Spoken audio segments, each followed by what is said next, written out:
প্রায় এক যুগ আগেও পঞ্চগড়ের বেশ কিছু এলাকা ছিল প্রতিবেশী দেশের অংশ।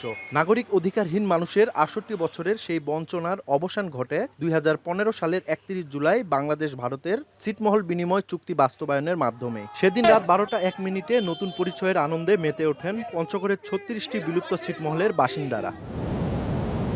গত ১১ বছরে এসব এলাকায় এসেছে আমূল পরিবর্তন। পাকা সড়ক, বিদ্যুৎ সরবরাহের পাশাপাশি গড়ে উঠেছে শিক্ষা প্রতিষ্ঠান, কমিউনিটি ক্লিনিক সহ বিভিন্ন সরকারি স্থাপনা। তবে বাসিন্দাদের অভিযোগ, কৃষি নির্ভর এলাকাগুলোতে সহজে সার ও কীটনাশক না পাওয়ায় বিপাকে পড়ছেন কৃষক। অন্যদিকে স্বাস্থ্য সেবায় রয়েছে অনেক ঘাটতি।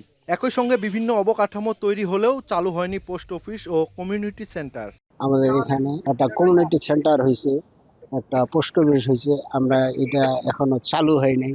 সার যখন ৩টার দরকার তখন দেখা যায় ডিলারের কাছে একটা পাওয়া যায় বা ২টা পাওয়া যায়, ৩টা মিলায় পাওয়া যায় না। আমরা যে ওষুধ পানিগুলো পাওয়ার কথা ছিল সেগুলা পাচ্ছি না ঠিকভাবে।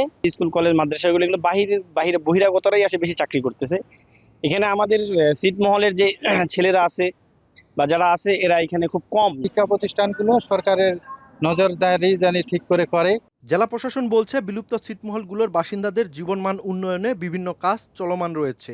বিভিন্ন উন্নয়ন প্রকল্পের অংশ হিসেবে অবকাঠামো উন্নয়ন করা হয়েছে, রাস্তাঘাট এবং কিছু দক্ষতা উন্নয়ন কেন্দ্র তৈরি করা হয়েছে। বাংলাদেশের অন্যান্য এলাকার অধিবাসী নাগরিকদের মতো সমান সুযোগ সুবিধা তারা পেয়ে থাকেন।